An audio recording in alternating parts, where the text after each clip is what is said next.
Hi, my name is April, and I welcome you to Anchored by Peace.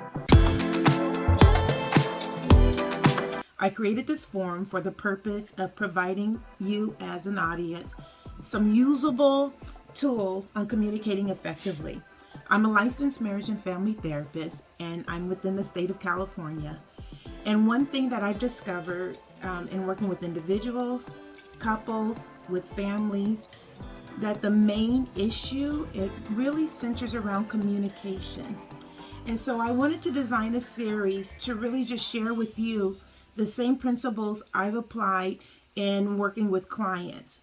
It's really about communication styles. So I hope you go along with me on this journey as I give you some scenarios and we work through how to communicate in an assertive manner. If you can walk away knowing how to use an I statement, if you can walk away knowing how to give clarification and also ask for clarification and to feel heard, then I've done my job. So I hope you really take advantage of this opportunity and join me on this journey.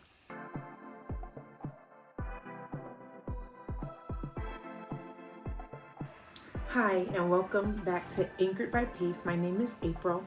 Today we're going to focus on when is it best to have a critical conversation, especially if you're angry.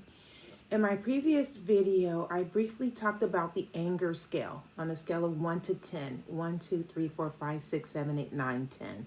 1 being bliss, rainbows, beautiful butterflies, peace. And on the 10, at that level, you are so angry that you can't even speak. Have you ever been so angry or so frustrated that there were some physical responses? I remember one time being so angry that I actually became hoarse. So I attribute that to something that's created within all of us, which is the fight or flight response. So in other words, if something makes us so emotional, we react in like a what we call a fight or flight response. It becomes a physical manifestation of the emotions that we're experiencing. And so for a lot of us, it looks like ready to fight.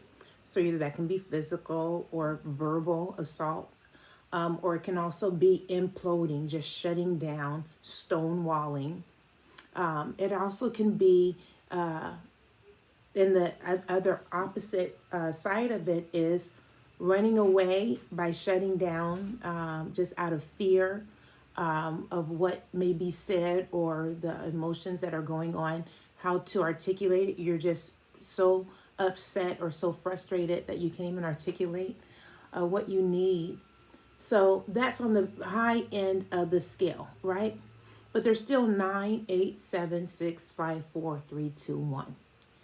So the goal today for our little time together is to work on some grounding techniques to get you from there to here. So in other words, what can get you from a 10 or a 9 to a 6 or a 5? And so one of it is, again, I would recommend highly removing yourself from the trigger that is causing you to feel that level of emotion. So removing yourself from the environment, from the situation, is a way for you to be able to ground yourself. Walking, breathing is a way of grounding yourself. A lot of people think that taking a smoke break will be a way of grounding yourself. But if you think about it, the act of smoking is a way of inhaling, holding it, and then breathing it out. So imagine just breathing without smoking, but as a way of to ground yourself, to bring yourself little by little down on that scale from a 9 to a 7, from an 8 to a 6, and so have you. And this is why. Imagine being that angry. Would you want to be the recipient of whatever you have to say when you're there, as opposed to when you're a 6 or a 5? You may be more reasonable. So I'm going to use some words to kind of explain where we are on the scale. 1 is there's peace, there's bliss, there's no issues. A 10 is, excuse the phrase, pissed.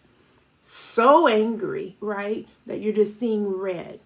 But imagine the other names of emotions that can describe how you feel, such as irritated, angry, frustrated, irritated.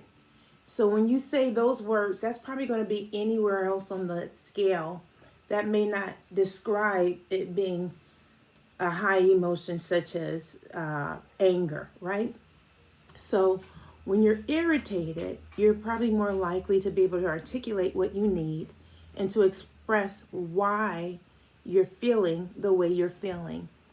So again, this is part of the communication series because communication is key for anyone to understand what is going on within you. By doing that, that person has the right to either say yes, to say no, or to say I can't, but this is what I can do. In other words, come to a happy medium. So I hope this was helpful. Again, look at if you're very angry, that you're shaking, that you feel tension in your neck, that you feel in the pit of your stomach. You want to use a grounding technique such as breathing. It's free. It only takes no more than 3 minutes to calm down enough to just express what made you angry. I was angry because you ignored me. Or I was angry because you spoke over me and you didn't give me the chance to finish what I had to say. And then again, the next part is to express what you need. I need you to please take a moment and just listen to what I have to say. Or I need you to please be respectful and call me if you're being late. So again, that's a way of communicating. We don't want you to go from a 10 to a 1 and never say what's going on, because that doesn't, it's number one, it's not helpful to you, and it doesn't give the other person the opportunity to help meet your need. I hope that was helpful. God bless you, and I'll see you in the next episode. So if you benefited from these videos, please like, share, and subscribe. I welcome you to come along with the Anchored by Peace family. God bless.